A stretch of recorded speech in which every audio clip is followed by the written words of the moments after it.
Welcome, ladies and gentlemen, to the best sports show out. You watching episode 83 of Highly Opinionated. I'm your co-host, Josh. Ladies and gentlemen, the best co-host in the game. What's up, JG? How you doing, my brother?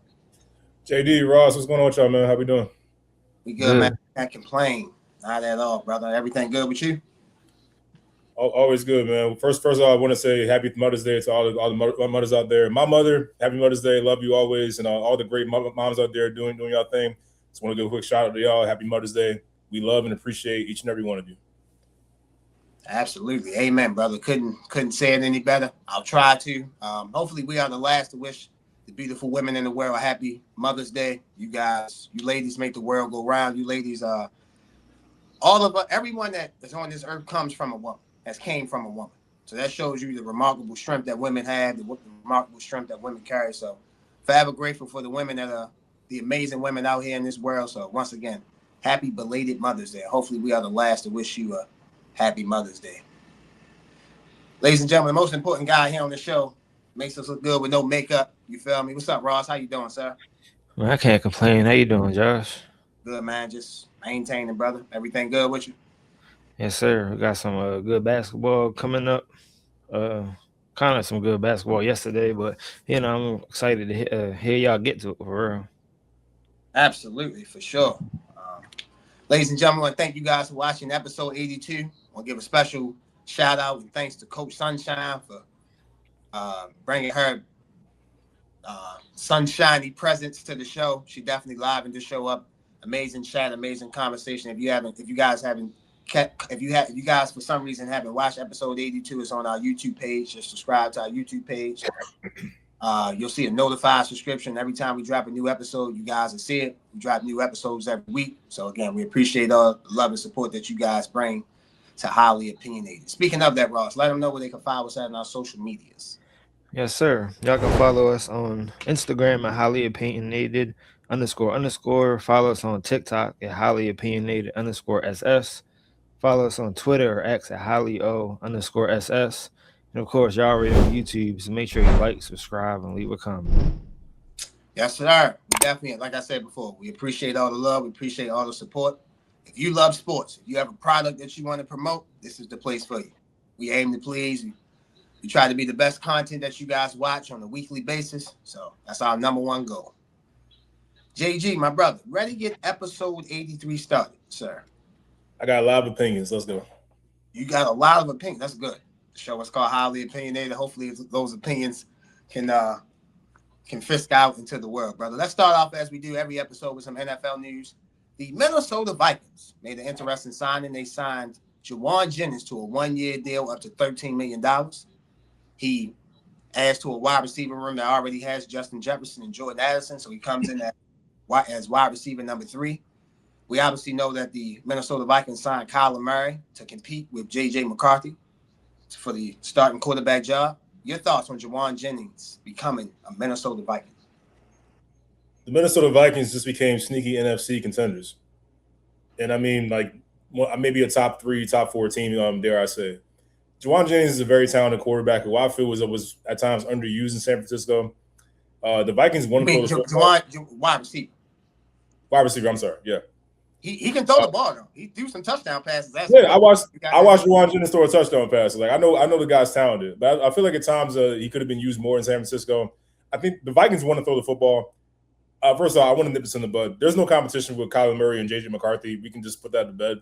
Kyler Murray will be the starting quarterback for the Minnesota Vikings week 1. It would shock me to my core if J.J. McCarthy beat out Kyler Murray. But you put that with obviously upgraded quarterback play, Hall of Fame wide receiver worthy and Justin Jefferson, along with Jordan Addison, with T.J. Hawkinson, with the Vikings' decent offensive line, with Kevin O'Connell, the great coach that we know him to be. The Vikings improved. They got better with the thing that needed to get better, which was quarterback play. That was really the main thing that when you watch them, what was really holding the Vikings back? Can't say the defense. Brian Flores, once again, proven his mettle as a defensive coordinator. Vikings have always been, since he's been there, one of the better defenses in the league. So I was never worried about the defense. Not worried about Justin Jefferson in his wide receivers room. If anything, maybe the running game, at times can be a little spotty, but the Vikings want to throw the football more so than run it. Kyler Murray is a better quarterback than J.J. McCarthy. Juwan Jennings, I think, will add value to this wide receiver room. And look out for the Vikings. I think they will be a much improved team this year. And we could see maybe not exactly what we saw with Sam Darnold in his last year with Minnesota, but a good team like that under Kyler Murray with Kevin O'Connell. So for the Vikings offense, I like their offense for sure. Again, we think the starting quarterback will be Kyler Murray. You have Aaron Jones, you have Jordan Mason. So a good 1-2 running back tandem. Obviously, we talked about the wide receivers, the tight ends, T.J. Hockenson, Josh Oliver. For me, that offense, depends on can the offensive line stay healthy. Christian Durasol, he was in and out of lineup last year.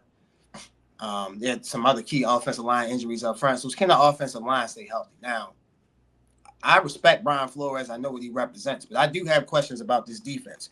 I know Grenard didn't have the best season last year, but he was one of their best pass rushers, and they traded him to the Philadelphia Eagles. So who's going to step up in that role? Now, they did draft Caleb Banks out of Florida, D tackle, come in, try to, play that position, solidify that position. But I am looking to see who will replace, who will lead, who will step up. Could it be former first-round pick Dallas Turner, the guy from Alabama? We like our Alabama players a lot, JG. So let's see if the defense can step up, who can step up and solidify that pass rush and become the number one, fill in for Grenard as the number one and number two pass rusher. And I do like their secondary. I do like Byron Murphy, Isaiah Rodgers. I like Josh Metellus, the strong safety. I do got questions about free safety at Theo Johnson. That's a rookie that they so see what he does.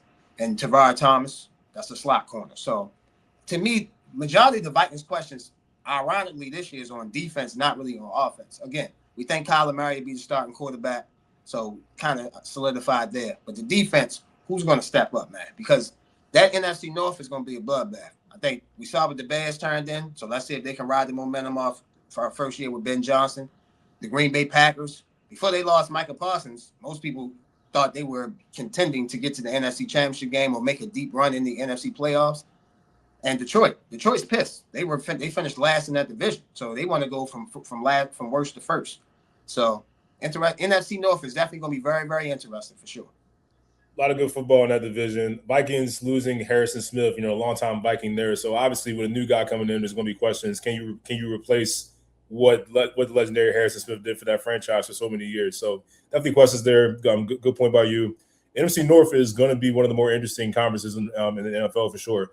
Spotlight for me is more so on the Chicago Bears. Like, are you going to keep riding this momentum? Is Caleb Williams due for an MVP season? A lot of people are starting to bank on that based on what we saw, especially later last year, right before the playoffs. Yeah. To me, I said this with Tim during the season. Caleb Williams, he has to learn how to make the layups. He misses too many layups for me. So, I feel like he has to work on that. But again, going back to the Vikings again, they drafted Caleb Banks in the first round. They drafted Jake Golden in the second round, linebacker from Cincinnati. They drafted the nose tackle out of Ohio State in the third round, Dominic Orange. So the Vikings understood they had some defensive woes, some defensive deficiencies that they had to shore up. And I'm sure that's number one goal for Kevin O'Connell is to get that defense, along with Brian Flores, to get that defense at a competing level in that division. Like you said, man, like we both were trying to say. And NFC North is going to be a bloodbath for sure. Our next topic that we're going to go to, the Dallas Cowboys. It's always good when we get the Dallas Cowboys in the show. The Dallas Cowboys start the NFL season Sunday Night Football. They start on the road against the New York Giants. That game will be Sunday, September 13th, 8:20 on NBC and Peacock. Your thoughts on the Cowboys having the first Sunday night primetime game? Typical NFL. This is the way to get the most viewers. Let's get the Dallas Cowboy fans riled up for week one Sunday Night Football. And then, of course, on the other side, John Harbaugh. Of course he gets the first Sunday Night Football game. After everything went down with the Baltimore Ravens after 18 years, some people thought he should not have been let go. I can name you about 20 Ravens fans here that beg to differ. But nonetheless, the Giants had a pretty good draft, in my opinion. Jackson Dart entering the second year under first-year head coach John Harbaugh. Cam Scattergood was on his way back. A lot of noise been made about this defensive line. How much improved will the Giants look? Well, now we're going to get a right off the bat NFC East showdown. Cowboys coming in with expectations. You know, they got the whole situation with George Pickens going on. They said that they're not going to discuss a long-term deal throughout this offseason. They just put that to bed entirely. And George Pickens has chosen to bet on himself. This offense, by and large, that put up big numbers. They brought those guys back. Pickens, Lamb, Javonte Williams is back.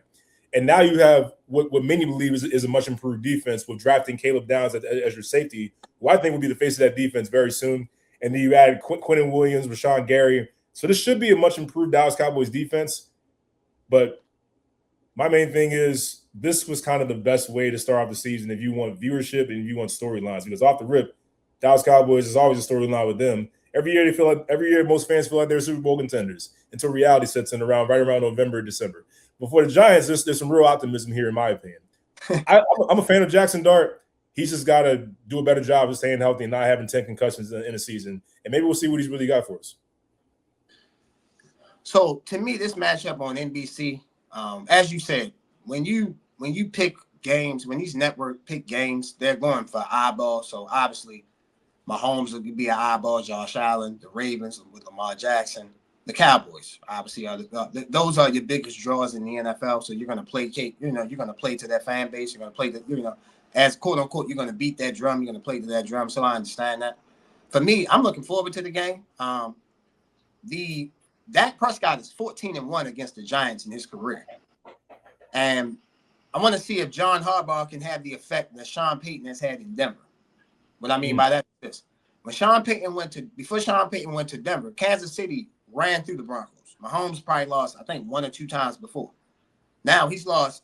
Sean Payton's been there twice. Sean Payton's been there 3 years now, 3-4 years now. He's lost to him more times under Sean Payton than he's ever lost to him before Sean Payton got there. I'm going to see if John Harbaugh can have that effect. Both teams had a great NFL draft. The Cowboys had 2 first-round picks. They selected Caleb Downs at number 11. They selected Malachi Lawrence at number 23. He was a pass rusher. And the Giants at number 5 selected Arvell Reese. And number 10, they selected Francis Mulagola. If I'm pronouncing his name wrong, I keep butchering his name. I'm learning his name before the season starts. But they drafted the tackle to help sure Jackson Dart cannot get concussed, to keep him upright so he can, start the game and finish the game. So I'm looking forward to the game. Should be a great game. Looking to see if the Giants can, like I said, with that being 14-1 against the Giants, looking to see if Harbaugh, new regime, new head coach, new culture, see if he can get the bad mojo of Dallas running through the Giants and under the previous regimes to see if he can get it back up to where as though now they can compete in that division.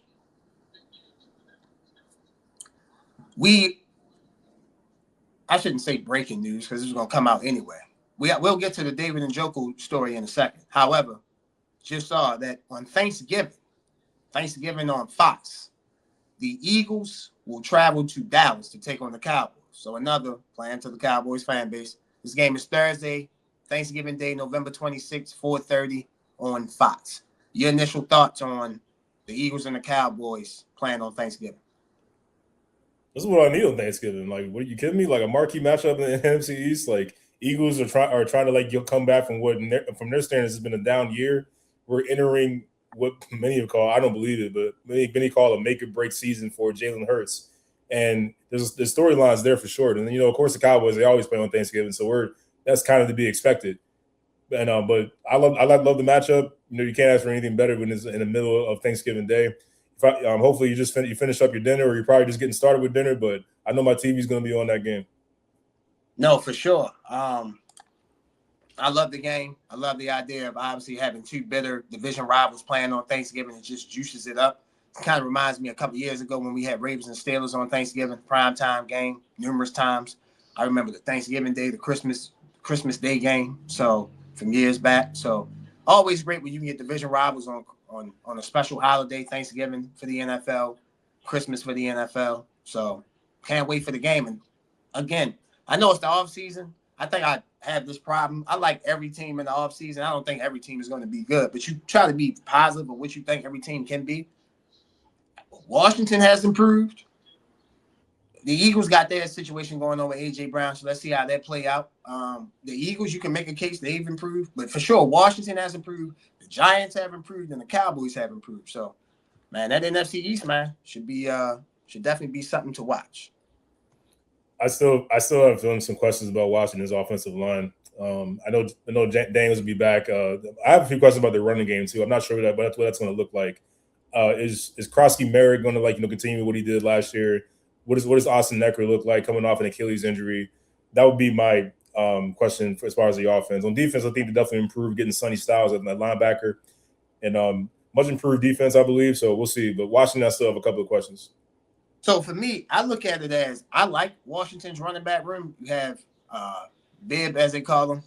You have Austin Eckler coming back, but I do like them going out and signing Rashad White. He played with Jaden Daniels at Arizona State, so he's familiar with Jaden. He understands, how to play with him. He might be able to step into a number one type of back role, whereas though Bucky Irvin beat him out in Tampa for that. So I think, like I said, I do have questions about the Commanders' offensive line. I do think the Commanders have gotten better, but I do think they overspend a little bit in free agency. But some of that is you have to spend to get players to come in. We understand that. So we'll see, man. But Dallas Cowboys will be on Sunday Night Football on NBC Week 1, and they will be on Thanksgiving, Thursday, November 25th, 4:30 on Fox. They'll be playing the Philadelphia Eagles. JG, our last NFL topic. David Njoku has a new home. The former Browns tight end has signed a one-year deal up to $8 million with the LA Chargers. David Njoku, in his 9 seasons with Cleveland, had over 4,000 yards, 34 touchdowns. He earned a Pro Bowl nod in 2023. JG, I'll start us off on this one. I love the move for the Chargers. They have Granderson. They signed Charlie Kohler from the Baltimore Ravens. So to me, they have a very good three-head tight end room, adding Njoku to that room. So for me, the question about the Chargers, again, Njoku is a piece added to them. So I know what he represents. I know what he brings. For me, the Chargers is about, can they just stay healthy? Can the offensive line stay healthy? And if the offensive line can stay healthy, I definitely think this could be a breakthrough and breakout season for the Chargers. Typical Harbaugh, 3 tight end room, to use in their offense, big surprise there. But and I kind of sucks because David Njoku did visit the Ravens. I really wanted them to sign him to go with Mark Andrews just to have another veteran in there. But Njoku's a really good tight end. Wasted talent in Cleveland, go figure. But going on to a good team, Justin Herbert now has another weapon, especially with the tight end room. You mentioned Gatson. You mentioned Charlie Kohler. The rookie Omarion Hampton is back. I think he's due for a Bijan Robinson type of year coming next year. So I think this offense has the potential to be pretty explosive. But like you said, the question is, can the offensive line stay healthy? Can Justin Herbert stay upright? And what will he do come playoff time? That's the thing that I keep leaning to. Because I don't question the Chargers have talent. They have elite coaching, in my opinion. And I think they have the pieces to be very explosive on offense. What is Justin Herbert going to do come playoff time? Well, for me, I look at last year. I don't like using the word pass, but you don't have your left tackle and your right tackle. You're only going but so far. So I'm not necessarily saying that. I ain't gonna lie. I understand. Y'all Ravens fans complain about Daniel Falele.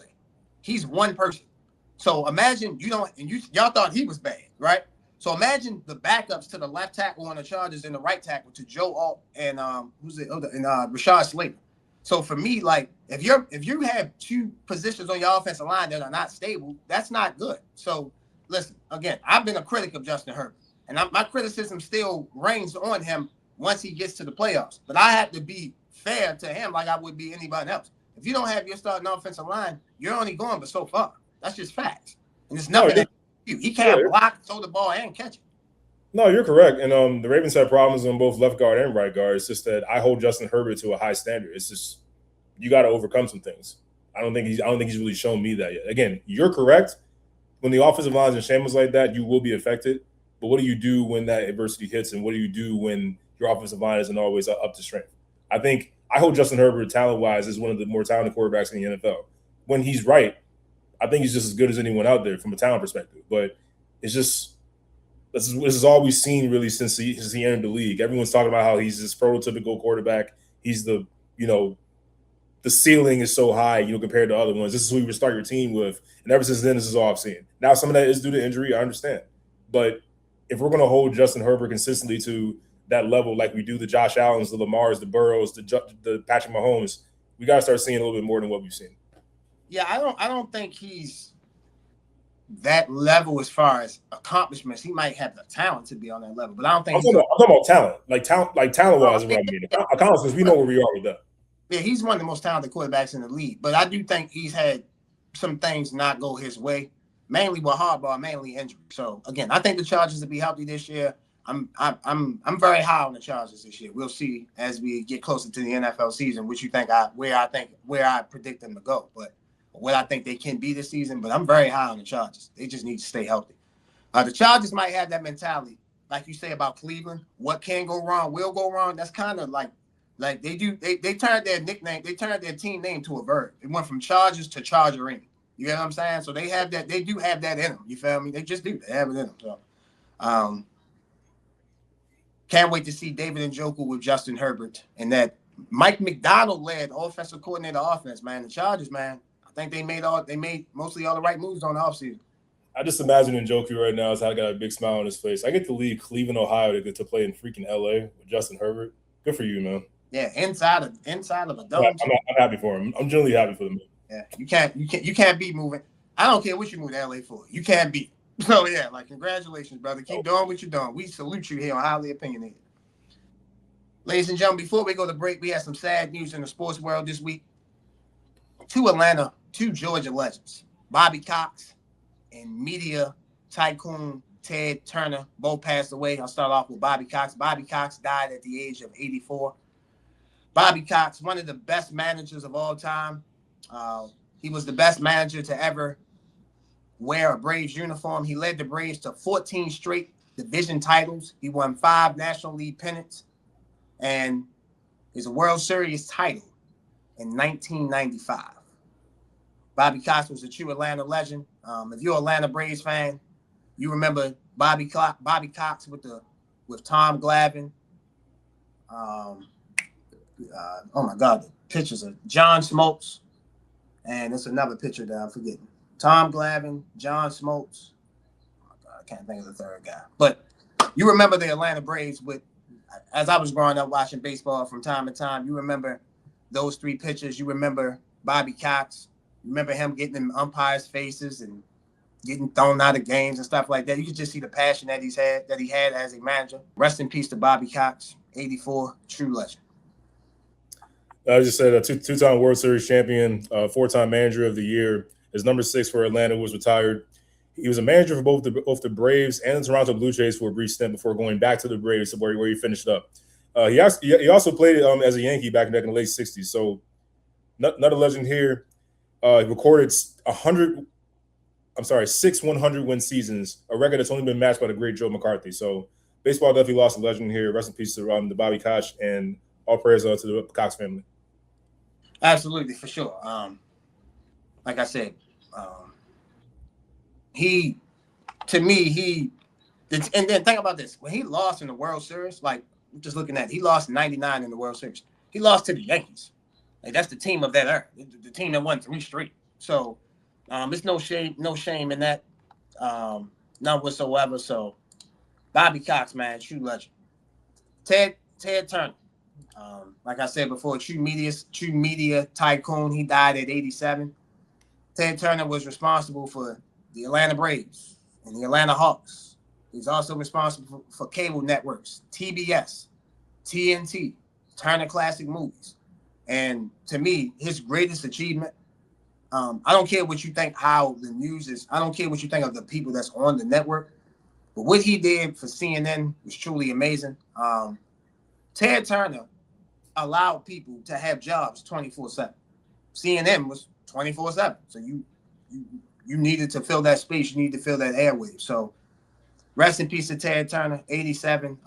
True terrible week for the Georgia sports fan. Again, you lose Bobby Cox and you lose Ted Turner. A couple notes on Mr. Turner. He began his media empire in March of 1963 when he took over his father's billboard business, Turner Outdoor Advertising. The net worth back then was $1 million. After his father had passed away at 53, his purchase of Atlanta UHF station in 1970 began the Turner Broadcasting System. And in 1980, he founded the CNN, as you said, the first ever 24/7 news channel. He owned the Atlanta Braves, who won the 1995 World Series. Is the reason why we know TNT to this day. You know, all the great playoffs we've had basketball wise, and then the great inside the NBA before they ended up moving to ESPN. All that can be traced back to the great Mr. Turner. So, as you said, two big losses in both the media and the sports world for sure. So rest in peace, Mr. Turner, and as well, prayers to his family as well.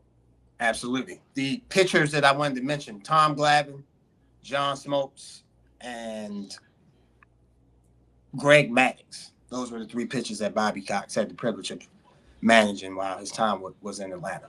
Rest in peace to Bobby Cox. Rest in peace to Ted Turner. Ladies and gentlemen, this episode of Highly Opinionated is sponsored by Wolves of War. In some of the episodes, you can see my co-host and Ross wearing a brand called Wolves of War. Wolves of War is our first sponsor, ladies and gentlemen, and we are so thankful to have those guys sponsoring Highly Opinionated. Thank you very much. The actual meaning of Wolves of War is that it represents having a strong path behind you through the battles of life. With the right people behind you, you can get through anything. You guys see the link for Wolves of War? Make sure you guys click on the link, shop, great apparels, t-shirts, sweatsuits, whatever you want, they have. Once again, Wolves of War. Make sure you guys go shop. Welcome back, ladies and gentlemen, to a jam-packed edition of Highly Opinionated. JG, it's that time, the best segment in sports. This week's edition of Let's Talk About It, JG, the most impactful NBA draft lottery is officially over. The most impactful in a very long time as far as the talent you can get in this draft, especially in the lottery. Draft lottery results are here, ladies and gentlemen, as you guys see on your screen. The number one pick goes to the Washington Wizards. The number two pick goes to the Utah Jazz. Number 3, Memphis Grizzlies. Number 4, Chicago Bulls. The number 5 pick goes to the LA Clippers from that Spencer Zubac trade that I'll get into momentarily. Number 6, Brooklyn Nets. Number 7, Sacramento Kings. Number 8, the Atlanta Hawks. Number 9, Dallas Mavericks. Number 10, Milwaukee Bucks. Number 11, Golden State Warriors. Number 12, the Oklahoma City Thunder. They got that pick from they keep winning from that Paul George trade. Number 13, the Miami Heat. And the number 14 pick goes to the Charlotte Hornets. JG, your thoughts on the 2026 NBA Draft Lottery results? Washington Wizards, don't screw this up. Please, don't screw this up. That's the main takeaway I get from it. Don't screw this up. You finally got the number 1 pick, the first time since John Wall. This is a deep draft, but you know what you need on your team. You have a chance to be relevant again. Don't screw this up. That's my main thought from this. But also, if I'm the Milwaukee Bucks, now there has been a little bit of chatter that could the Wizards possibly trade the number 1 pick for Giannis Antetokounmpo. In my response, I said that I didn't love that with Anthony Davis and Trae Young. So I wouldn't love that if the Wizards did something like that. And then you take away a funny moment, AJ DeBonta, they kind of zoomed in on him and he didn't seem thrilled about going to DC. And in my opinion, I'm like, what's the matter with you? Like, I understand you're a Utah kid and you love to stay in Utah. You played prep school in Utah. You went to BYU, so you want to stay there and all that. I get it. But you got a chance to go crazy with your brand in a big market known as DC. You got a chance to be the marquee guy there. So, there's an abundance of advantages here for this young player, both on and off the court. So I'm not sure why DeBonta is so, been out of shape about it. I mean, again, this is a kid who, probably has been in Utah most of his life, so he probably wanted to stay there. But I think by the time the draft gets here and the Wizards, I assume will pick DeBonta as the number 1, he'll see the benefits of moving to a big market like DC and being the great player that he is. So before I move on to some other thoughts on the draft lottery, I'll speak on Washington first. I don't know for sure that AJ DeBonta is going to be the number 1 pick. I mean, who say that Washington won't take Peterson? I keep calling him Peterson. Patterson. No, Darren Peterson. I'm sorry. Peterson. No, you're right. Darren Peterson. So who's to say that? Who's to say, as we saw reports that Washington might consider trading the pick, which is okay, cool. For me, I look at Washington as I wouldn't trade the number 1 pick for Giannis if I'm Washington, because Giannis is Washington. If they got Giannis, would that make them a better team? Yes. I don't think that makes them the favorites in the East. I don't think that makes them better than the Knicks. I don't think that makes them better than The Pistons, because you don't know. Anthony Davis has been hurt, Trae Young has been hurt, and Giannis has been hurt. So you don't know. And I think the best way, if we look at the teams that are left in the NBA playoffs, Oklahoma City, take the Knicks out because they were homegrown, but they went out and go get free agents too. But Oklahoma City, San Antonio, Minnesota, Detroit, they're homegrown teams. They're the teams left. Majority of the teams standing left in the playoffs. So building a core, and bringing in the right free agents to fit in with that core. Absolutely, developing the core as well. You have to bring in the core, but develop it as well. So for me, I don't think the way of building teams 10 years ago of getting a Dwayne Wade, a Chris Bosh, and a LeBron James, to me that doesn't work in today's NBA. Like you have to build this organically just because of the rules, the aprons, the first apron, the second apron with the cap, with the collective bargaining agreement that the players agreed to, with the owners and the cap space and all that stuff. So I'm very interested to see what Washington does with that pick. Now, for me, I'm moving down to number 3. With Memphis getting the number 3 pick, I said this 2 years ago, so it's kind of like not surprising to me. That tells me that Memphis is definitely going to trade Ja Morant for sure, because let's say you trade him to, for example, let's say you trade him to Miami. I don't necessarily think Miami want to give up the 13th pick, but like, you get what I'm saying? Like, you could have a chance of having 2 lottery picks in this, this very good, very talented, deep NBA draft. So, Memphis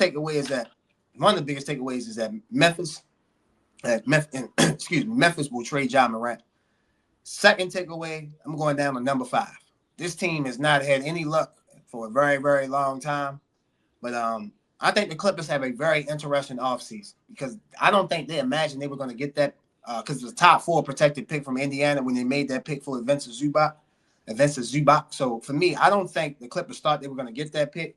But now that's very interesting because if players start to fall, let's say a Caleb Wilson starts to fall down to number 5 or something like that, what do you do? Kawhi Leonard has 1 year left on his deal. Does he resign? Do you look to trade him to get more assets back to really start a rebuild? They traded for Darius Garland, so that tells me that they wanted to get younger. They traded a 35-year-old player for a 25-year-old player, so they wanted to get younger. So I'm interested in that. Sacramento, man, at number 7, it just sucks for them. They can never seem to get it right in the lottery. Like they try every way to. They set DeRozan, they set Westbrook, they set Levine. Players got hurt. They still couldn't find a way to couldn't get into a top 2, top 3 position in this draft lottery. So that's definitely sucks for them. Atlanta at number 8. Atlanta obviously lost the first round to the Knicks. Atlanta got this pick because of the Milwaukee, New Orleans favorable, least favorable, more favorable because of that New Orleans trade with Derek Queen. So I'm really looking at to see what Atlanta can do. Does Atlanta decide to keep that pick, or do they package that pick to try to improve their team as well? Because Atlanta's kind of that team that has young talent, and they have OG talent. What I mean by older talent, C.J. McCollum, player like that. But they also have young talent, Jalen Johnson, Kuminga, players like that. So what do they do? Are they, do they see themselves as is this pick really going to help us, or could we trade this pick to really ensure the team? And the last one, I have 2 more. Dallas at 9, they signed the new GM, which we'll talk about eventually on the show. They went and signed Masai Ujiri from Toronto, from the guy that orchestrated the originator of Toronto's championship against Golden State. Listen, Dallas got the ultimate chip in Cooper Flag. So if you can just put some talent around him, they obviously got Kyrie Irving coming back. So I'm interested to see what they do at 9. And then I'm looking at 10, 11, and 13. 10 is Milwaukee. Milwaukee has Giannis Antetokounmpo. We obviously know that Golden State is interested in Giannis, and we understand that Miami is interested in Giannis. To me, there are 3 teams that lost the lottery: Miami and Golden State, because their ping pong balls weren't high enough to get Milwaukee's attention to make a trade for Giannis. And the 3rd team that lost the lottery, to me, was Indiana. Because, again, Indiana didn't think that they were going to – Indiana thought they were going to be able to keep their pick, and now that pick goes to the Clippers. Yeah, the GM came on social media and apologized to the fan base. I mean, it's like, and if I'm Tyrese Halliburton, I'm like, damn, what the hell am I coming back to? Like that would be in my head. Obviously he sat out with the Achilles injury, among other things. But yeah, Indiana definitely like ended up getting fleeced in this the Zubac trade. They thought they were going to have a top 5 pick, but ends up going to the Clippers. All great points by you. I question if Memphis can trade Ja Morant. It's kind of like how I feel Philly. It's kind of how I feel about Philly when it comes to Joel Embiid and Paul George. It'd be nice to trade them. Probably the right thing to do, but can you?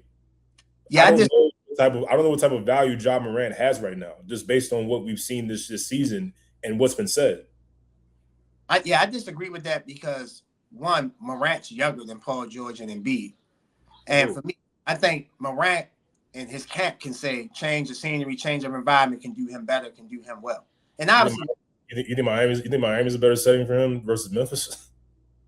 No, I'm not necessarily going in specific places, but what I'm saying is that he can say a new change of scenery I can be better in that change of scenery. That's what I'm saying.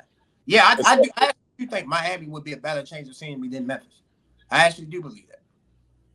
I mean, I want to be wrong about this. I want to put myself in front of you. I want to be wrong about this with Ja Morant because I want the guy to get back to the Ja Morant we saw when he first came into the league. But there's just too many things now that have stacked up. See, I don't think the off court thing, it shouldn't be more of a distraction after everything that's gone on. But now, can he stay available? The past few seasons, he has not been able to stay on the floor, and the way that he plays his game, he still is questionable when it comes to shooting the three. Guys are going under the screen on him, daring him to shoot. He's not going to be able to just like go to the basket and come in there flying. And when he is, like he lands, he crash lands so much. That's why it's part of the reason he's gotten injured. So I just wonder, like, how much better has Ja Morant gotten? Will he get better in a different setting? That's why I question the value overall right now.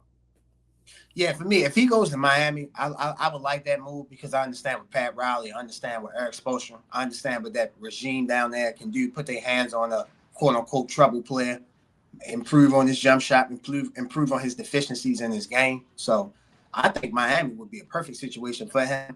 I think Memphis, he's the man in Memphis. He might be the man over time in Miami, but he won't come in as the man. He'll have to earn that spot. In Memphis, everything is given to him. Everything was given to him. That's not how it's going to be in his next destination, especially in Miami. Miami, you got to earn your keep. Ask LeBron. LeBron can even have his people. His guys ride with him on the plane and team buses and stuff like that. So Miami, you earn your keep. And Pat Riley is big. I think Miami needs a center. I think Miami needs a center more than anything. Like I don't think you can keep playing Bam Adebayo at the center. Like they got to have a legit like 7-footer or something like that to help with the defensive rim protection and allow Bam Adebayo to be a true 4. Like I think too many times. What's going on? They got Khalil Ware. Do you not like him? I like Ware. I just don't know. I just don't look at him as like a center really. Like he's got skills. Like he can play, he can score, but like I don't see him really as like a true center in my opinion. I mean like a real like 7 foot like Mara out of Michigan. I feel like if Miami was going to get their hands on him, that'll be a big upgrade in my opinion and an increase to not only the depth but also more rim protection for Miami. Not that I don't like Ware because I do. I just think they need like a true center. They need like an Isaiah Hartenstein type of center. No, I got you. Exactly. There you go. God do the dirty work, come in, make a 8 to 10 foot shot here and there, rebound, grind, stuff like that. No, I agree with that. If I'm Miami doing this, they're gonna have to trade for Giannis or Ja Morant. So if they can't get Giannis, I'm assuming their second choice would be Ja Morant. I think Ja and Giannis will probably be the only two for right now on the top of my brain. I know we in playoff mode, but I know it's rumblings about Jaylen Brown. I would put Jaylen Brown in that conversation because if not yet. No, I'm about to because to me, I think the best trade for Giannis one-on-one would be Jaylen Brown for Giannis. That's the best one-on-one player trade you can get. Money's equal, it's not that far away. You can make that trade. Jaylen Brown gets his situation in Milwaukee. Because it sounds like we talked about this when we was on Nothing But Net, a shameless plug for the Sidelines Junkie Podcast Network. By the way, we'll be doing that show this Wednesday. Can't wait for that, brother.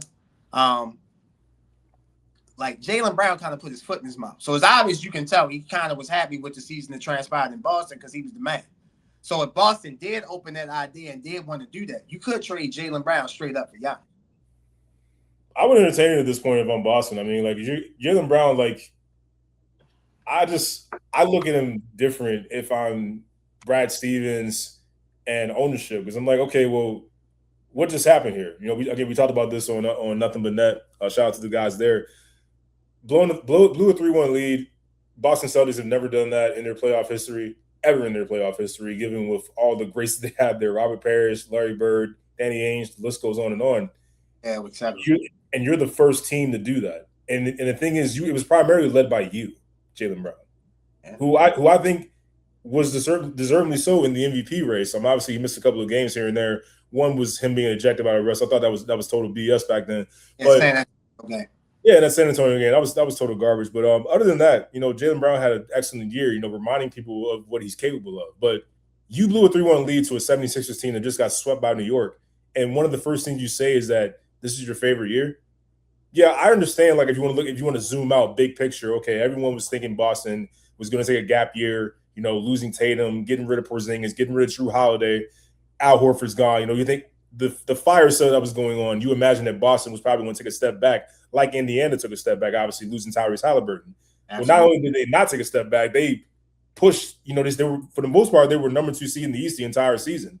And then Jason Tatum came back, and I'm sitting there, I'm the idiot coming back saying, like, hey, I think Boston can win the championship. I mean, because they look good without Jason Tatum. Now you're telling me you're going to get Jason Tatum back with the pieces they had? So I'm the idiot for that, obviously. But my thing is, Jaylen Brown, that's not – why are you even talking about this? You know, like, this is the thing that kills me sometimes with players. Like, yo, just chill. Go on vacation. Your offseason's here. Go to Cancun. Go to the Fiji Islands. Wherever the hell you millionaires get to go to. Congratulations. I wish I was in your shoes. Just shut up and go on vacation for a little bit. You don't have to talk. You can say, hey, this year sucked. We didn't win the championship, but don't add to it with the little stuff here and there. And it's like, it's stuff like that make it's why the rumblings started in the beginning. In my opinion, if I'm Boston, that's just end this speculation. For years, we're talking about Tatum and Brown. Can they coexist? They won a championship together, so obviously they can coexist. But year after year, it seems like that question continues to circle back every single season. Whose team is it? Can they really coexist? Can they win multiple championships together? I think they can. But when I hear stuff like this with Jaylen Brown, I start thinking, if I'm Brad Stevens, well, if that's how you feel, what do you guys think if we entertain Jaylen Brown for so-and-so, Giannis, for whoever? You know, what kind of haul could we get for, like, you know, in terms of picks? Because Jaylen Brown is still a very good player and will warrant multiple draft picks. So when I don't know, if I'm Brad Stevens and I hear stuff like that, in my head I start to say, why not think about this for a little bit? That's all I'm saying. Ross, can you put that draft lottery results back up one more time? So, JG, so the list is up there. Mm-hmm. I see on your screen, which team or which teams do you think will try to make a trade up to what teams do you think will try to trade up to get the player that they're looking for?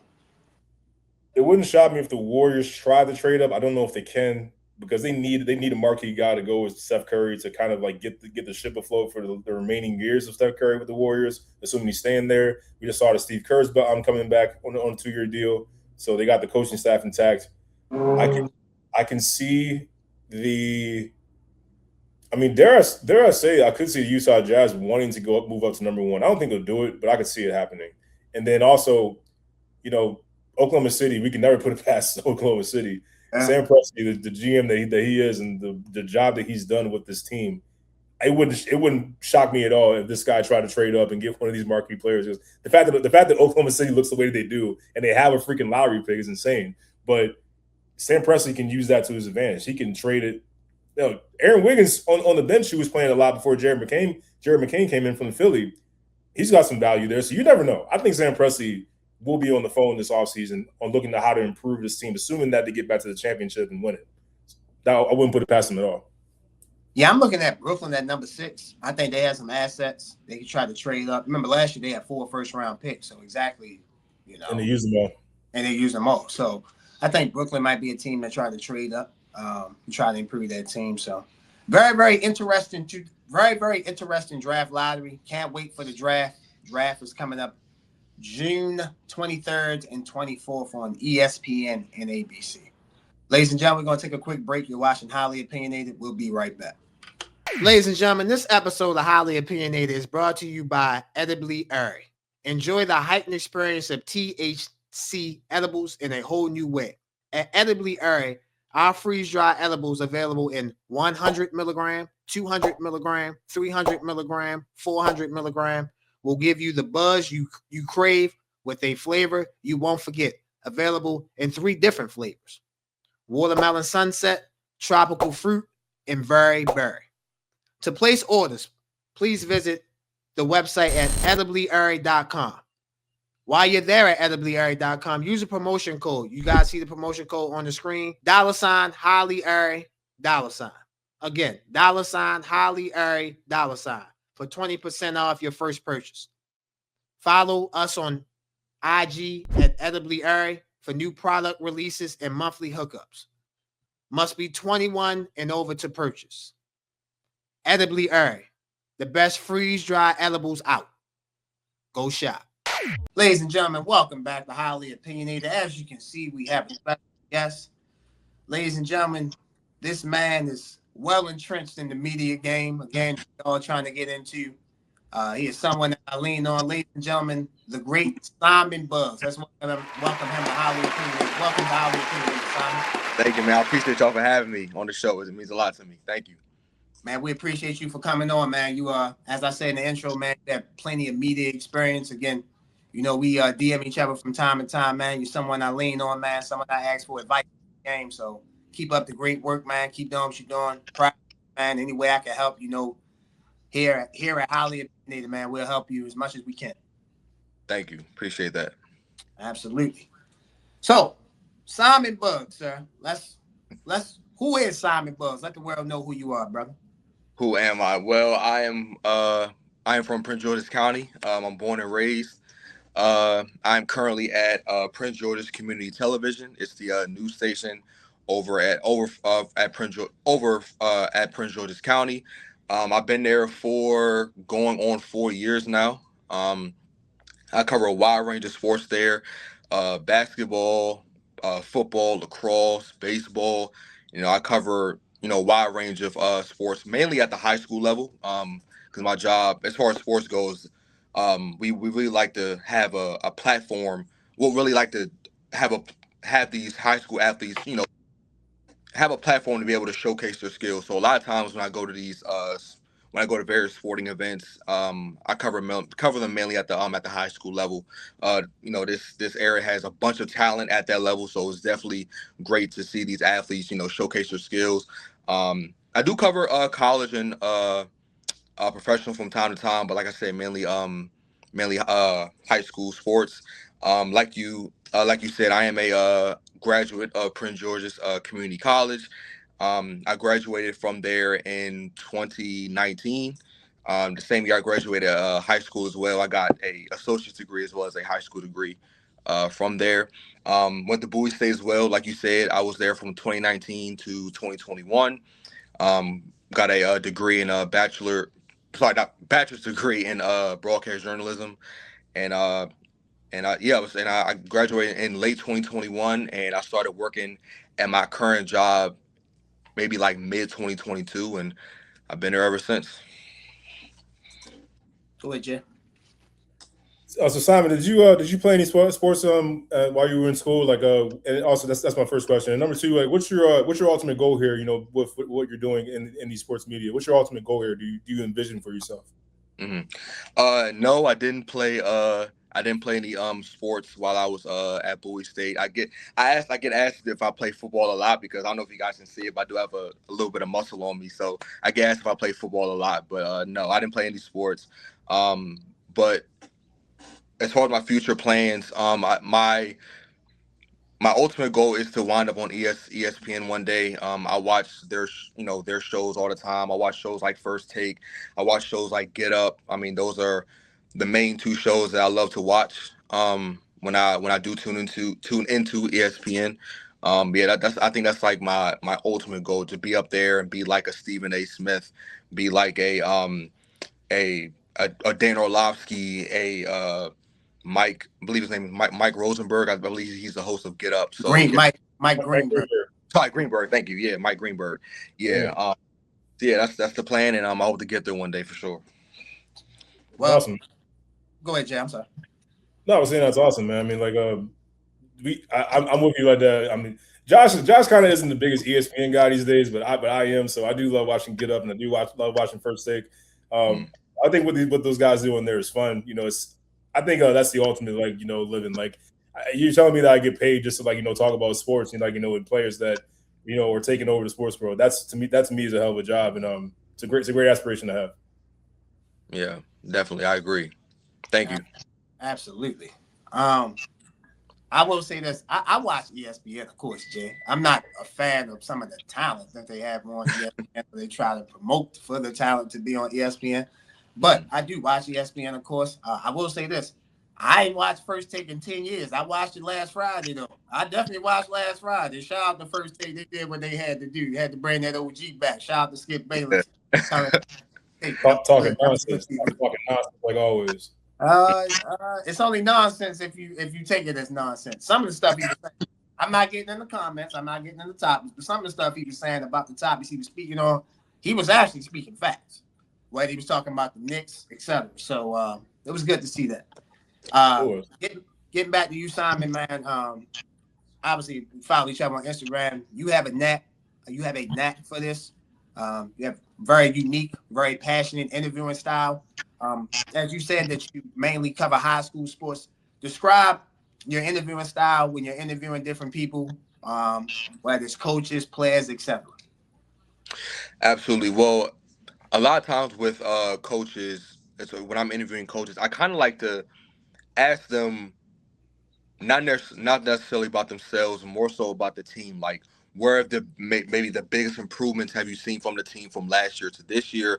I'll ask them questions like, you know, if they had a deep playoff run last year, I'll ask them questions like, what did you learn from last year's playoff run that you feel like you can apply to this season playoff run? I remember I did ask that recently to a baseball head coach that I interviewed, and so yeah, a lot of when I'm interviewing coaches, a lot of team based questions, because at the end of the day, it's all about the players. They're the ones that have to go out there and showcase what they can do. Obviously, head coaches play a major part in that. But at the end of the day, for me, it's all about these kids and highlighting them and highlighting what they can do. And when I interview players as well, I try to ask them personal questions like, what have you been working on during the off season? Because athletes, they're always trying to get better. They're always trying to improve their game, take that next step. So that's actually one of my favorite questions to ask these players. And I love the responses that they say, because sometimes I can kind of see like a smile on their face, kind of show up before they ask these before I ask a question like that. Ask them about team chemistry. What's it like being with their team, and especially if they've had a good season. I especially like to ask them about the team chemistry aspect. What's that been like, and a lot of times it is positive answers. So yeah, those are mainly the questions I like to ask these players and head coaches. What's up? So if let's say you like Mike Tirico, you're sitting across from like one player. Who's that one player that if you had a chance to interview this one player, like whether it's NBA, NFL, whoever would be that iconic player of yours, who would you most want to interview? Most want to interview. I would have to say, well, I'm a big Commanders fan, so I think I would have to say Jaden Daniels. That's a guy that he's had a lot of success in the high school. I'm not high school, a lot of success in the college and pro level. Obviously, he was hurt this past year. Didn't really get he didn't really have that sophomore league we were hoping to see. But I would love to sit across from him and ask him just about his journey to get to where he is today. He battled some adversity too, because he's obviously not the biggest guy in the world, so people had questions about his size and would he translate to the next level. And I feel like he kind of silenced those doubters to a degree.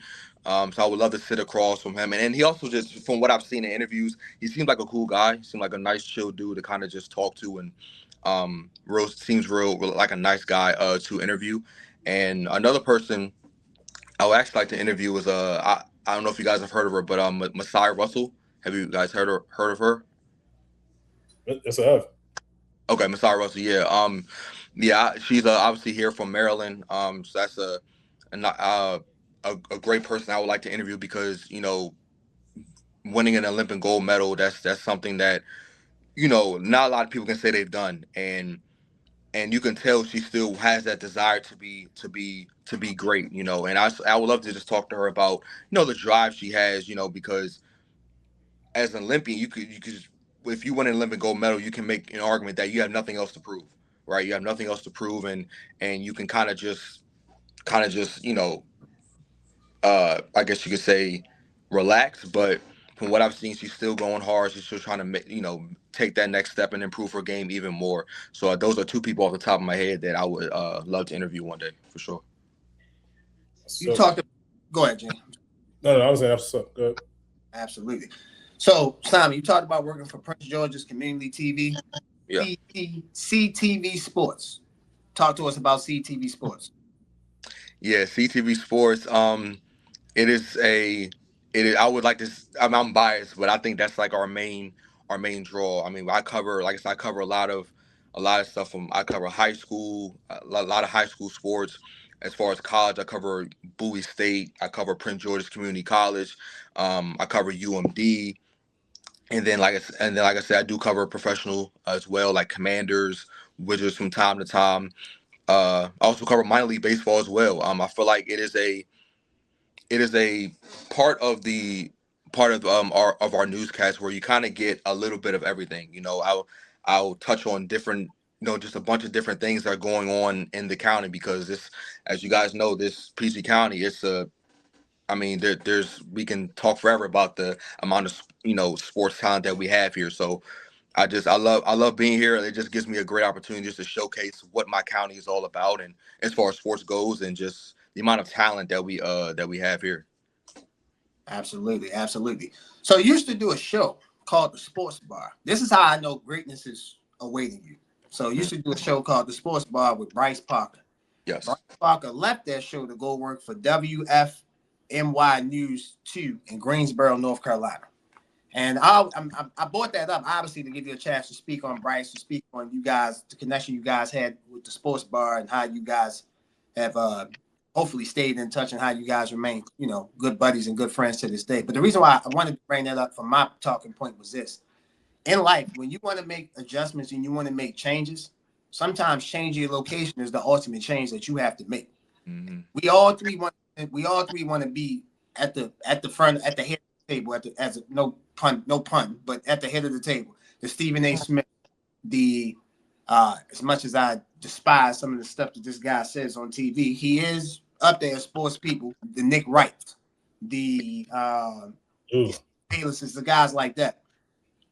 More likely than not, we're gonna have to change our location. And it was good to see because I was reading up and watched up on you guys with Bryce, and he was talking about him leaving Yeah. to take that job in Greensboro, North Carolina. So again, just speak on your time working on the sports bar, speak on your former partner Bryce Parker, and speak on the changes that you think you might, or the moves you might have to make to further your sports journalism career. Yeah, absolutely, Bryce. That's my guy. We had a great connection because he was one of the people at CTV that love sports just as much as me. So a lot of times we would get it, just talk about, our sports teams. Like I said, I'm a Commanders fan. He's I believe, Arizona Cardinals fan. So we would just go back and forth just about, how our teams are doing, what we need in the off season, things like that. And yeah, eventually we came together one day and we just said, as much as we talk about sports and we love talking about it with each other, why not make a show about it? And we both agreed that it was something that we feel like needed to be done. Because we both like talking about sports, and we both felt like we had a lot of good takes we could share with people. So yeah, we talked to our boss. She was fine with it, and yeah, I believe we shot episodes for on and off for maybe close to a year. Yeah, and it was a show where I could be a little bit more relaxed because when I'm doing my CTV sports segment, I kind of have to talk in like a certain voice and kind of make sure that I'm, I don't use too much slang or anything like that. But when I was on the sports bar, um, me and him, we could be a little bit more loose, not too loose, because we still are, we still got to maintain some sort of professionalism. So, but yeah, like I love shooting the sports bar with him. And then, I'm sorry, what was your other question about location? So again, he moved. Yeah. You got on the show. He moved from Maryland to North Carolina. Just talk about his move. He moved to WFMY News 2, Greensboro, North Carolina. Yes. He actually that is actually a bit of a homecoming for him, because I believe he went to school in North Carolina for a little while. So yeah, I was definitely happy for him that he was able to make that transition. And he's also covering a little bit of sports down there too, because I've seen that he was at some Carolina Panthers practices, so he's able to cover a little bit of sports, which is something that he definitely liked to do here, because I believe a couple times when I was like maybe out of work, for whatever reason, he was filling for sports for me that day, and he would do an amazing job. So I could tell, sports is definitely something that he liked to cover any chance he could get. So yeah, I'm definitely happy for him, and I know he's doing big things over there. I saw him within the last couple months. He came back to CTV for a little while. Seemed like he's doing pretty well over there in Charlotte, from what I could tell. And yeah, I'm all the best to him, definitely. Absolutely, absolutely. My last question in that question I asked you was, talk about the move. Obviously, you talked about his move, but talk about, where do you think your career, as far as like, if you had to pick one or two destinations, or where you could move and move and continue your sports broadcasting career, what two states would they be? Uh, Off the top of my head, I would have to say the ESPN headquarters. I believe they're in is in Stanford, Connecticut. Stanford, Connecticut. Yes, yeah, Connecticut. I know that's not the first thing people think of, but ESPN is that's where ESPN is, and that's ultimately my goal, and especially also bigger markets too, like in New York. Um, they have a wide range of sports teams you can cover. I mean, you have the Giants, the Jets, the Rangers, the Buffalo Sabres, the Buffalo Bills. Like they just have endless sports teams. California as well. But as far as like if I had to choose one destination to go to, I would definitely say Stamford, Connecticut, because that's where my dream is, so to speak, being at ESPN. Simon, man, listen, keep chasing that dream. Again, as I keep saying, any way we can help you obtain that dream, whether it's a small part, whatever we can do, brother. You are definitely made to be on broadcast TV. And let me say this: I know you want to work at ESPN. Mm-hmm. Listen, Maria Taylor doing good. She at NBC. Nate Burleson doing fine. He at CBS. Yeah. Tom Brady doing great. He at Fox. So Fox. Yeah. point is that you don't have to. Again, I know you want ESPN, but yeah, just don't quote unquote limit yourself to that. If you can get on with Turner, TNT Sports, that's a win game. No matter how you can find a way to get in the game, get in the game. That's our message here. Like I'm big on positivity. I'm big on chasing your dreams. I'd rather fall and fail by me chasing my dream than me second guessing like, well, I did this, I should have did that. No, let me go out here and see what I want, put it on the wall, let me go chase it. Absolutely, yeah. That's a good point. Yeah, because like I don't want to make it seem like there was anything wrong with TNT or Fox or CBS, because I even watched those channels from time to time. Yeah, so yeah, those are definitely good options to go as well, different avenues. Absolutely, for sure. We see that you have a Black Mamba shirt on, so we'll segue to the NBA playoffs. We'll get you up out of here on the NBA playoffs talk. Your thoughts on the NBA playoffs so far as you see them? Man, this has been a very entertaining NBA playoffs. One team I wanna highlight is the Oklahoma City Thunder. I mean, it just seems like they are just tearing through the Western Conference right now. I mean, they swept, I believe, the Phoenix Suns. Seem like they're about to sweep the Los Angeles Lake. No. Hey, Simon, you didn't get that memo? That series already happened. By the time this episode ends, it'll be Wednesday. Oklahoma City will have swept the Lakers. So they already swept them, brother. They already took care of business, bro. You good on that? Okay, all right. So, So OKC has swept the Lakers. um, this team they are so deep, so talented. And I feel like what makes them dangerous is their depth because they have a superstar in SGA. We know what he is. I mean, he's a guy who can get you 30 points in a very efficient way. But it's like from what I've seen in these playoffs, he doesn't have to score 30 for them to still win. I mean, they have other guys that can step up because obviously Jalen Williams, their other All-Star, he's banged up right now. But other guys have stepped up to the plate, like a Chet Holmgren, they have other guys like an AJ Mitchell as well, Casey Wallace. This team is just so deep and so talented. Yeah, Simon, as you were mentioning, Oklahoma City, man, their roster, they have talent all up and down that roster from player one, the superstar in the NBA, to player 15. Player 15 could be AJ Mitchell.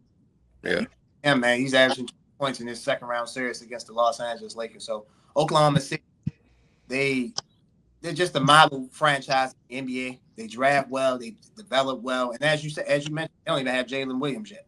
So, this Oklahoma, I think we're on a collision course between to get Oklahoma City and San Antonio, the two best well-ran organizations, the two best drafting organizations, definitely in the last couple of seasons. So, Sam Presti, he is he's a wizard, man. If I was teams, I wouldn't do business with Sam Presti because I I know. Yeah. use a trade in a while. Go back to Jared McCain. He won that trade from Philly. He gave up a big round pick for a great shooter to fit his team. Right. Obviously, Paul George trade with SGA and Paul George. So, Sam Presti, man, he will dealing. Yeah, absolutely. Go ahead, Jay. Yeah, I would just say SGA has not played well. Like I know the numbers say like he's been effective. Like, but I don't think he's been SGA. Like I feel like the Lakers are really keen in on him. They crowded the lane whenever he drives, really just trying to get the ball out of his hands. He's not getting to the free throw line as much as we were accustomed to throughout the regular season. Everyone talks about how he's the free throw merchant and this, that, and the third. Even though funny stat came up, the Lakers are complaining about fouls. They're actually since 2022 one of the highest free throw shooting teams in the NBA. So it's ironic that the Lakers are complaining about that. But the scary thing about OKC is, you mentioned AJ Mitchell, you mentioned Jared McCain, Chet Holmgren, obviously, no Jalen Williams. But the thing that does it for me is that SGA hasn't even played up to what we've known in the regular season. And that's the terrifying part of it all. Yeah. Yeah, no, for sure. Definitely. Go ahead, Simon. I'm sorry. Yeah, like I said, I agree. Like, and to me, like that's the scary part. It's like their MVP isn't playing like an MVP, and they're still winning games. Sometimes convincingly. So yeah, that's a team that I feel like I have a team I'm strong that could possibly repeat. We'll see if San Antonio has something to say about that. And they have to get past the Wolves first, obviously. But if they can get past San Antonio, it's going to be real interesting to see if they can repeat, because we haven't had a repeat champion, I believe, since the KD, Steph, Draymond Warriors. But if there's a team that I feel like that can possibly repeat is this OKC team, especially if SGA can play how we're used to seeing them play.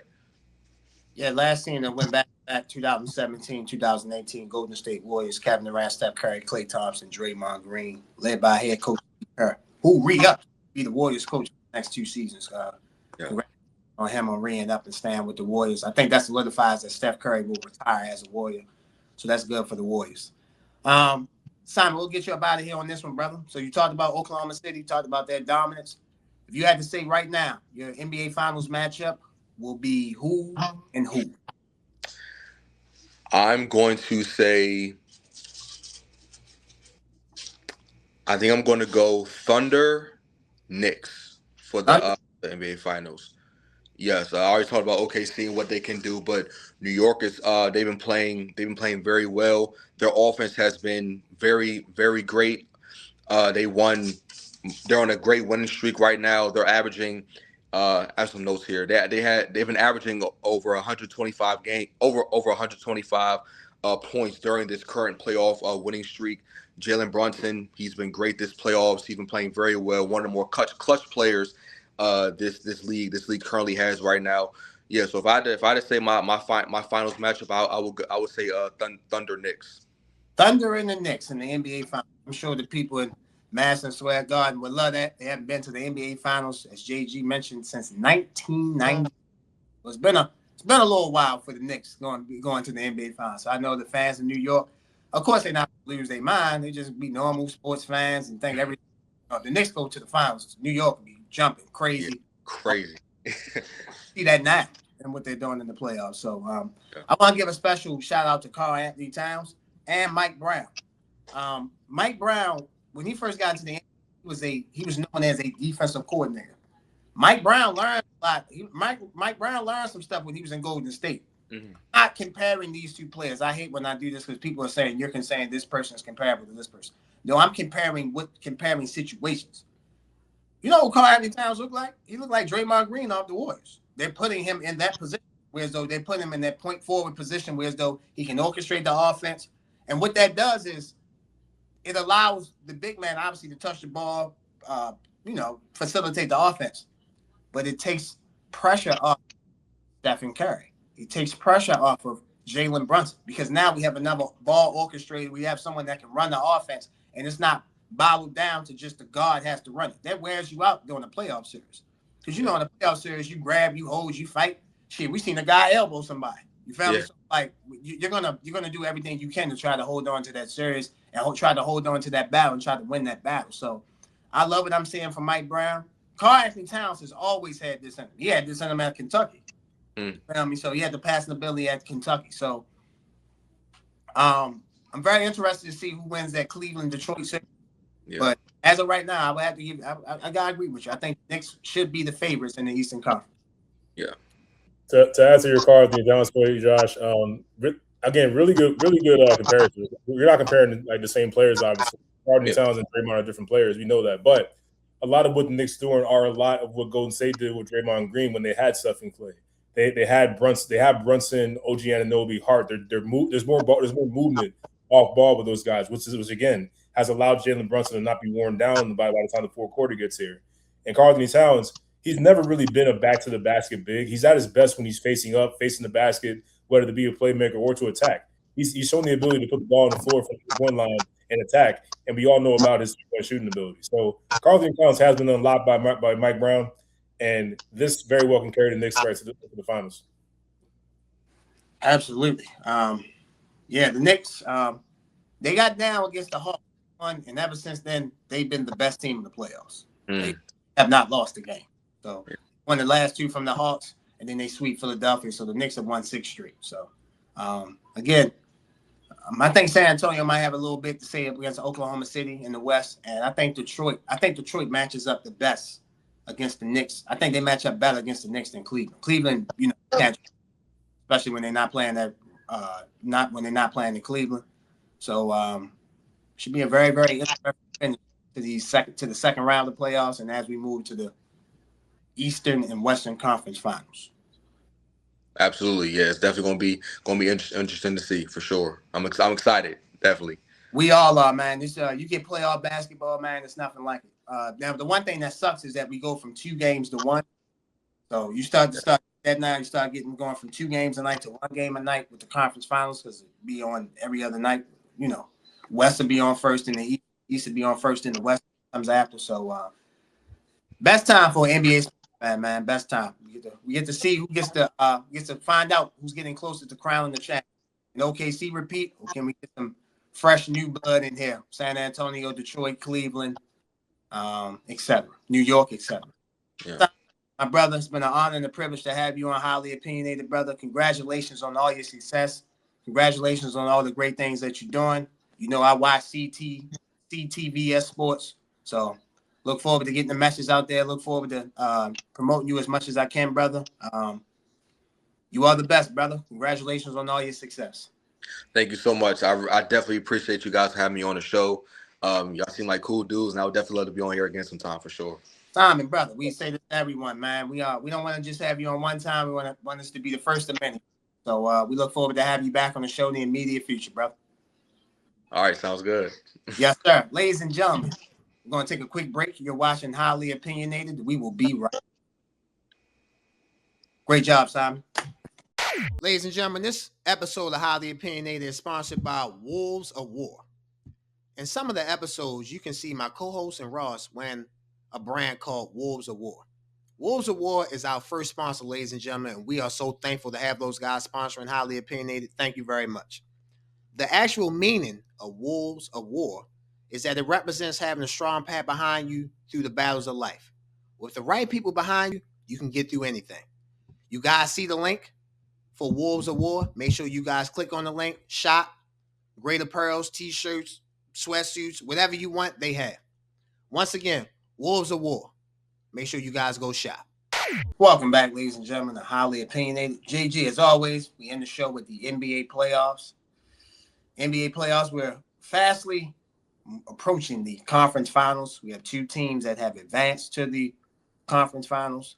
The New York Knicks swept the Philadelphia 76ers, defeated them 4-0 to advance to the Eastern Conference Finals, and the Oklahoma City Thunder have swept the Lakers. They have advanced to the Western Conference Finals. So we have two teams in the conference finals. JG, your thoughts on the Knicks? You're making a gamble right now. I gotta tell you, you're putting a gamble on the show. No, I'm not. I'm not. Just saying, like you were. Oh my God. The game ain't even happened yet. I'm man saying this is sweet. By the time this show airs, the Lakers will go. Man, you know what? I can't front, bro. It don't look good. So I got it. It don't look good, bro. It's over. Like, come on now. I don't like to lie to the audience. So again, Oklahoma City has advanced to the Western Conference Finals, and the Knicks have advanced to the Eastern Conference Finals. So, Jay, your thoughts on both teams advancing to the conference finals? All right, man. I'm starting the East. Golly. I mean, just a week ago, me and you were sitting here, talking about the Philadelphia 76ers. I should have known better. And the thing was, I gave you so much crap the entire season, right? And I bought, and this is on me, man, because I bought into what you was selling, bro, with the Philadelphia 76ers, because I couldn't believe what I seen when it came to the Boston Celtics. They gave that lead to the Philadelphia 76ers when they should have beat the brakes off them. So I'm sitting there thinking, like, well, man, look, Philly's big. They got size at every position. Tyrese Maxey and PG playing the way he is. I'm like, hold up, maybe Philly can actually do this. Wrong. New York said, all right, watch this. And then in the last game, I mean, just if you watch the play where Jalen Brunson puts Barlow on roller skates, does a reverse layup, lays Joel Embiid. Then they get a steal, Brunson in the corner 3, and I was like, that literally told the story of the entire night, just those two plays right there. The entire series. It was never a contest. And Maxey is at the post-game press conference saying, like, damn, like, I feel like I was in Madison Square Garden. I'm like, you never want to hear that when you're at home in a playoff game. But that's what it was. The game was over in the first quarter. The series was over in the first quarter. They never had a chance. And congrats to the Knicks. I mean, hey, could the Knicks actually be going back to the NBA Finals for the first time since 1999? Like, but man, like they look great. The offense with Karl-Anthony Towns being at the top of the key in the high post, running the offense through him, has been close to perfect. Jalen Brunson is off the ball more, which means he's fresher going into the fourth quarter. He's more efficient with the basketball. Karl-Anthony Towns has, and look, some people have some knocks on Karl-Anthony Towns saying he's soft and all this, that, and the third. He played an excellent series, like all the way through. Embiid got his. He's going to get his versus anybody, but Karl-Anthony Towns played a fantastic basketball game. I mean, 17 points, 10 assists. Just like the true point forward for the Knicks. In this offense, you wouldn't have noticed that OG Anunoby wasn't even there. He was out. He's been out for the past few games with a hamstring. Now he gets to rest up and be ready for the East Finals against either the Pistons or the Cavaliers. So now you just add in how efficient this offense has been. This is the next step that I think the Knicks were envisioning when they fired Tom Thibodeau for Mike Brown. And I had said in the offseason that they better have gotten this right. But when they were down 2-1 to Atlanta, I began to question that even more than I did throughout the season because of how different they seemed. Like you didn't see the same toughness, the same level of aggression that you saw with Tom Thibodeau. Well, now you're seeing an explosive Knicks offense and a still very good defense. this Knicks team is legit, and I don't think it matters who wins that playoff series, Pistons versus Cavaliers. I think the New York Knicks are going back to the finals. So I want to give the Knicks credit. They watching game one, watching like the first half of it. I'm like, yeah, Philly don't match up with at all, like at all. Like, oh, wait a second. So you're like, dang, oh shit, I picked the Sixers to win 6. Like, they better win one of these first 2 games. And then to me, game 2 was the game. They played well. They didn't have Embiid. They played well, and they had a chance to win that game. And I think when they lost that game, the momentum just went out like an air balloon, just sucked out. All the air went out the room. So for me, the Knicks are better. They're just better than the 76ers. They match up with the 76ers well. They're just better than the 76ers. You don't know what type of Joel Embiid you're going to get as far as health-wise. Paul George has been good and bad. He was good and bad throughout the series, had moments of playing well. In fact, game 3, I thought they were going to win. He balled out in the first half, but struggled in the second half. Tyrese Maxey, it's not that he's not consistent. It's just that when Joel Embiid is there, he wants to defer to Joel Embiid is the best player. So he's going to defer somewhat to the best player. And that limits Tyrese Maxey game. So for me, I have a crazy idea. I said this last year. I'm going to say it again. If I'm the Philadelphia 76ers in the future, we can't trade Joel Embiid. I'm going to try to trade Paul George. But if we can't trade Joel Embiid, bro, I'm sitting Joel Embiid. Joel Embiid, he's not going to play until like Christmas. His season starts Christmas. Then you play like 1 or 2 games. And over that time, I'm going to ramp you up because he's only going to play between 40 and 50 games a season. And you're going to need them 40, 50 games in the playoffs. I'm going to need your best in the playoffs. So I'm going to try to ramp you up. You're going to do training camp and all that. Then you'll sit down. Then we'll ramp you back up around Christmas. You feel me? To me, it's not even load management. It's just smart business decision because you're trying to maximize the player that you have. He's never going to be healthy at the end of the season. Never. It's just not how his body is made, compensated, and composed. It's just not. He doesn't have that. So if I'm the Philadelphia 76ers, I'm looking at that. I'm looking to find a way to try to maximize his abilities to the best of his ability. Now with the Knicks, I'll give you a second to chime in on that second. But again, I just want to give credit to the Knicks. They've earned it. They deserve it. Congratulations to the New York Knicks on advancing to the Eastern Conference Finals. I am interested in seeing who they play in the Eastern Conference Finals. Yeah, me as well. Philly's just going to be stuck in purgatory. You know, like you can't. I know you want to try to trade Paul George, but I don't know what team's going to take on that annual salary. I just don't know. Paul George is making like $51 million a year. I don't know what team's going to take on that salary right now with Paul George the way that he's kind of been up and down. So it's just, I think more than likely you're going to be stuck with those two. Your best bet is and they won't do this. I mean, that'd be ridiculous. But if you want to try to get something back, it's Tyrese Maxey. That's the only guy really that you can trade, which you'll get value from. They're not going to do that. I wouldn't encourage them to do that. But other than that, this is kind of the team that you have. Like Kelly Oubre is going to be a free agent. You know, you wonder if you want to re-sign him, but I think he's been pretty damn good for the Philly 76ers this year. He's a good sure. Absolutely. His defensive versatility there as well. I feel like you need to keep that, in my opinion. Andre Drummond was pretty good for this team as well. You know, you wonder like his contract situation. But yeah, Philly's going to be stuck. I agree with you with Embiid. I think, yeah, he's obviously not going to play 82 games. He's never done that, and definitely will not at this point in his career. So shut it down until Christmas. Get him for the second half of the season. Let him get ramped up, and then playoff time. You just hope to God that he's functional enough to be a good player out there, which he has shown he's able to do when he's 85 to 80%, whatever that may be. But I don't know where you go with those heavy contracts that Philly has to endure. I mean, everyone's talking about trade Joel Embiid, move on. The process is done. I'm tired of hearing about the process. I mean, like, what the hell are we talking about here? But this is kind of the team that Philly's going to be stuck with for the next few years to come. You know, and we haven't talked about the West yet, but moving on to the West, okay, season dog, man. I mean, my God, like I'm watching these games, man. Like I'm watching, like the Lakers are playing well. You know, they hanging in there. Everyone's like, they're hanging in there. You know, they can beat these guys, and then Oklahoma City's like, all right, cool. This was nice, but now we'll break you. Like, and then they just go into this 18-4 run, like 22-4 run, and it's like, no, okay, we're done. Like this was nice, this was amusing, but now we'll break you. Like it's AJ Mitchell Mm. I don't know where the hell they found this dude, but this guy is good. I mean, he's going to get paid soon, if not with Oklahoma City, somewhere else. Like, and Jalen Williams has not played. Yes. Shai Gilgeous-Alexander he's not even played well. He hasn't played up to his standards in the regular season. Some of that is give credit to Marcus Smart, who I think the Lakers should bring back for sure, you know, in a few coming years. But like, man, like this guy is really, really good. And then you bring in Chet Holmgren, and then here comes Case and Wallace with 4 threes. Here come Isaiah Joe with another couple of threes. Jared McCain didn't even play last on the other game, and in game 2 he lit it up for a 15 off the bench himself. I mean, like, what the hell do you do? I mean, I'm watching LeBron there. It's like I actually feel sorry for LeBron. Newsflash, I feel sorry for LeBron James because I don't know what the hell you do. DeAndre Ayton, gotta go. Gotta go. Former number 1 overall pick. Everyone's talking about, like, is he interested in playing basketball? He looks disinterested. Well, you know what's crazy?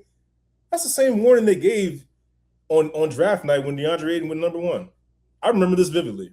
They said DeAndre Ayton's got all the talent in the world. Uber talented center. Could be a Hall of Famer.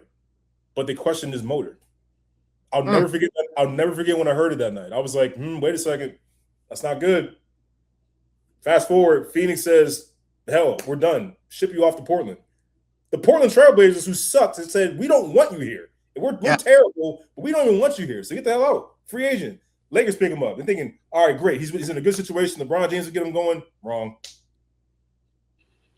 And DeAndre Ayton is about to be finding himself out of the league, in my opinion, very soon. I hope I'm wrong, but it's looking that way, bro, because it's been looking that bad for you, my man. And last but not least, Austin Reeves. Austin Reeves. Everyone's talking about he's going to get max dollars. He's the, cleared, number 2 for LeBron or for Luka Doncic at this point. 3rd straight playoffs. We're looking for you. AJ Mitchell, the guy who I said came out of nowhere, he was looking for you. He was looking for him. Where's Reeves? Hell yeah. Come here, big fella. Like, Reeves, come here, bro. Let me go. What you want to go left? All right, layup. Oh, you want me to come back? Jumper. Where are you? That's the guy I'm giving max dollars to for the Los Angeles Lakers to be with Luka Doncic, who can't defend himself. So you're telling me that I'm going to put all this money into a starting backcourt of the future with 2 dudes that can't defend? It's not going to work. I'm sorry. And you think that your offense can offset defense? Luka Doncic can do that with his offense. Austin Reeves clearly cannot. He's too inconsistent. Really, really good player. He will get paid elsewhere. I do not think the Lakers should bring him back. They should think twice about this, or they will continue to have this issue come playoff time. Austin Reeves can score. He's a very good player. He's going to get paid. He's an NBA basketball player. He's not worth max dollars. This is the 3rd playoffs that I've been looking for him. Now, we get it. Had an oblique injury. That's serious. I get all that, but I can't hold that excuse here. Like, look, there ain't no excuse for what you're doing on defense. Guys are the 3rd straight year. Guys are looking for you to attack. They're not running away from you. They literally are trying to run plays to get you to switch off on SGA, on AJ Mitchell, whoever. If you're the Lakers, Austin Reeves, I'm sorry, he can't come back from max dollars. He can't. DeAndre Ayton's got to go. Austin Reeves, he's not coming back for no max dollars. That's where I am with that. But OKC looks like every bit of the juggernaut they did last year. They, dare I say, it seems like they've been toying with the Lakers, where it seems like, okay, they had a chance to win, but then it's like, hey, y'all want to put this to bed now? Like, they kind of getting a little, they talking a little bit. All right, cool. 22-4 run. That's where I'm at, man. So I have a question. Last week on the show, you said you had a gut feeling that the Lakers could steal a game against Oklahoma City, right? You said that. Did you get anything?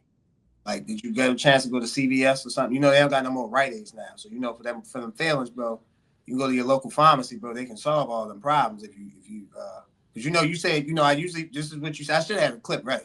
He's like, yeah, I usually trust my gut and stuff like that. I just have a gut feeling that the Lakers, man, ain't gonna win. Look, listen, man, my gut has a really good record, man. All right, and if we're in game 1, it looked out in game 1 because I ain't never seen SGA turn the ball over like he did OKC looked like a team that they had a long rest. So I thought maybe this would be the little game where it's like, all right, we was a little rusty, we getting back in the form, and then we just rack off 4 straight wins. But I mean, that's where I was, and for a minute it looked all right in game 1. But OKC said, "Nah, we good. That rest ain't affect us." So, not at all. Not at all. For me, none of this is surprising. Like none of this. I really wish I could say mine. Like, yeah, I'm surprised. I'm not surprised. The Lakers just don't match up well. Oklahoma City is young and athletic. The Lakers are old and slow, and they don't play any defense. So for me, Oklahoma City, congratulations on advancing to the Western Conference Finals. Well deserved, well earned. The game 4 is tonight. Nah, this show comes out Wednesday, folks. The series is over. The series is over. Oklahoma City, they've advanced to the Western Conference Finals. Congratulations to them. I said last week on the show, they will not be tested until the Western Conference Finals. Speaking of that, JG, boy, we got an interesting. Now, the other 2 series are definitely interesting. We have a 2-1 series. Detroit and Cleveland. Game 4 is Monday night, 8 o'clock on NBC. JG, I think we both picked the Cavaliers, right? Or did you pick the Pistons? No, I picked the Pistons. I picked the Cavaliers. You picked the Pistons in 7? Yes. 7. I picked the Cavaliers in 6. So let me say this. I'm not changing my pick, but I will say if the Cavaliers found a way to beat the Pistons, the Knicks are going to beat the Cavaliers in 5 games, like straight up. The best chance for the Knicks not to go to the finals is actually the Pistons beating the Cavs, and we get that mano a mano between Detroit and New York. So I'm going to stick with Cleveland. I like what I saw game 3. James Harden played well in the 4th quarter. He didn't have as many turnovers as field goals made, which is a crazy stat on James Harden. He's had over 30 playoff games where he's had more turnovers than field goals made. That's an amazing stat from an all-time great player, especially an all-time great offensive player that James Harden is. So I think Cleveland wins game 4. And Cleveland, let me just say, the Cleveland Cavaliers, they're going to have to win a road game to get out of this series. That's the only way that that's the only way that this is going to happen. They have to win a game. You gotta win a road game to win a championship, bro. Yeah, Cavaliers not win a championship. But in order to win this series, they're going to have to win a game on the road. So I think the Cavaliers win game 4. I think Detroit wins game 5. I think Cleveland wins game 6. And we will be at game 7, like you said, brother. James Harden, when he shows that he's James Harden in the 4th quarter, the Cavaliers have a great chance to win. When he shows that the other guy that I still don't believe, the James Harden who has the 30 career playoff games of more turnovers and field goals, Cavs going to lose. It's pretty simple to me. Also, let me say this: Donovan Mitchell. To me, James Harden played good in the 4th quarter. Donovan Mitchell was Donovan Mitchell. Donovan Mitchell, when he played in Utah, he was a perennial playoff, very good to great player. He averaged like damn near 30 points, or probably over 30 points in the playoffs. So for me, Donovan Mitchell, James Harden, they have to step up their play. They have to play like how they need to play. I say this every episode about the Cavs. Evan Mobley and Jared Allen, they have to be more physical. You saw Evan Mobley attack the rim in game 3. They need that in game 4. They need Jared Allen. They need more than 4 rebounds from that big man. That's atrocious. They need more rebounds. I would say that's inexcusable.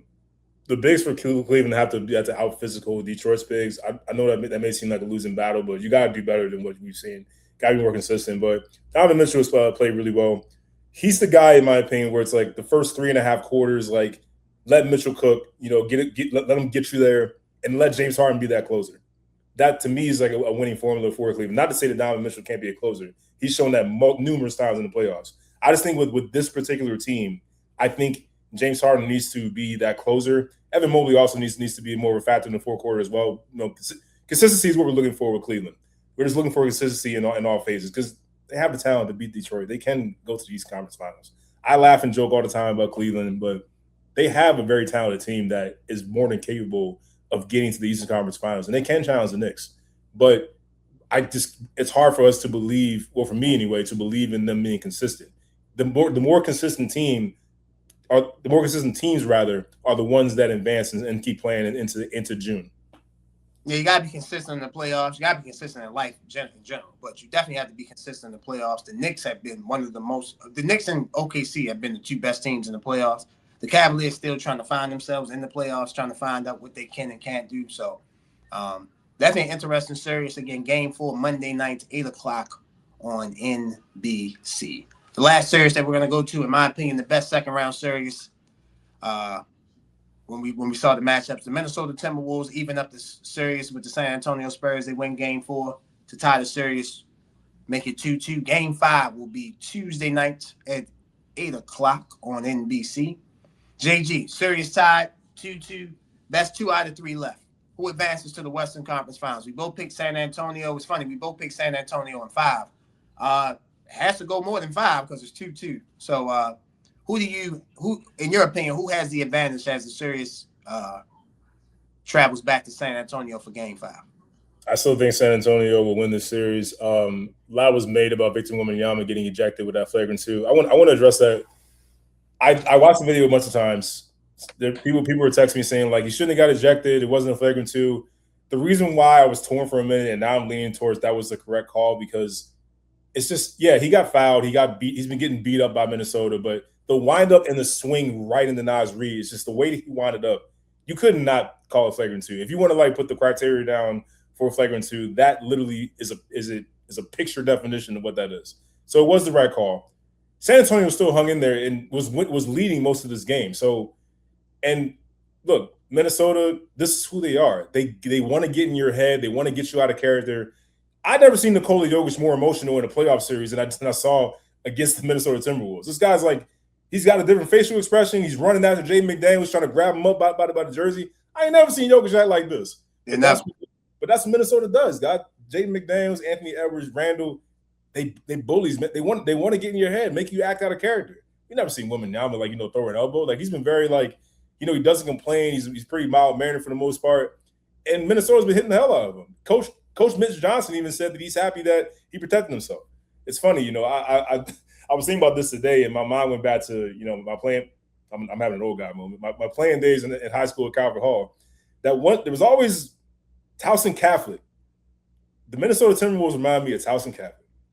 A lot of chirping, okay. a lot of hitting, trying to get in your head, trying to get you out of character. That's what my mind went to, and I laughed because I was like, you know what? I remember what that felt like. After a while, you get fed up.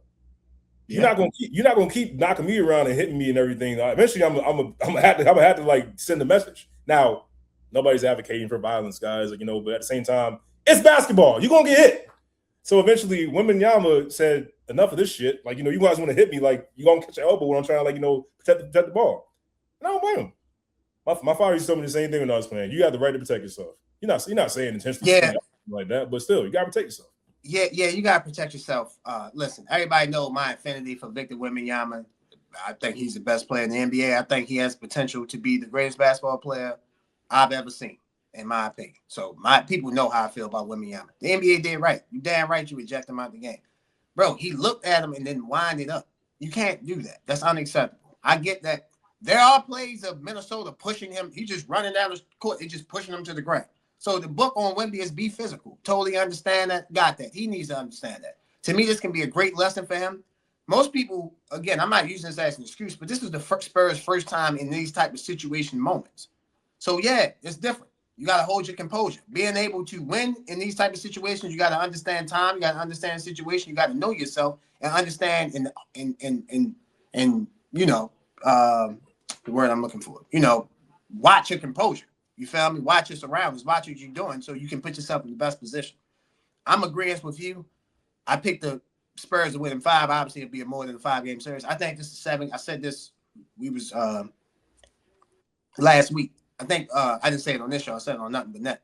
I think this is a 7-game series because when you watch Game 1, you can just see Minnesota matches up well with San Antonio, and San Antonio matches up well with Minnesota.